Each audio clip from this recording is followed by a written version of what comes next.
நீலகிரி மாவட்டத்தில் ஆண்டுதோறும் April May மாதங்களில் கோடை சீசன் நிலவுவது வழக்கம். இந்த சமயங்களில் உதகைக்கு வரும் சுற்றுலா பயணிகளை கவரும் வகையில் காய்கறி கண்காட்சி, வாசனை திரவிய கண்காட்சி, புகழ்பெற்ற மலர் கண்காட்சி, ரோஜா கண்காட்சி, பழ கண்காட்சி உள்ளிட்ட பல்வேறு கண்காட்சிகள் நடைபெறுவது வழக்கம்.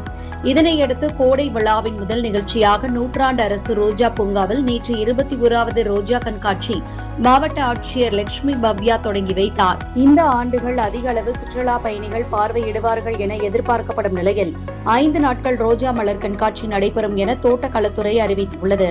இந்த ஆண்டு ரோஜா கண்காட்சிக்கு சிறப்பு சேர்க்கும் விதமாக சுமார் 1 லட்சம் சிவப்பு மற்றும் மஞ்சள் வண்ணங்களில் ரோஜா மலர்கள், கார்னேஷன் உள்ளிட்ட மலர்களை கொண்டு 12 அடி உயரம், 14 அடி அகலம் கொண்ட அன்னப்பறவை வடிவமைக்கப்பட்டுள்ளது.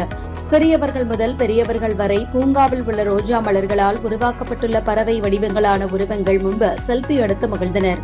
இந்த நிலையில் உதகை நூற்றாண்டு ரோஜா பூங்கா மலர் கண்காட்சியை இதுவரை 10,000 சுற்றுலா பயணிகள் கண்டு ரசித்துள்ளனர்.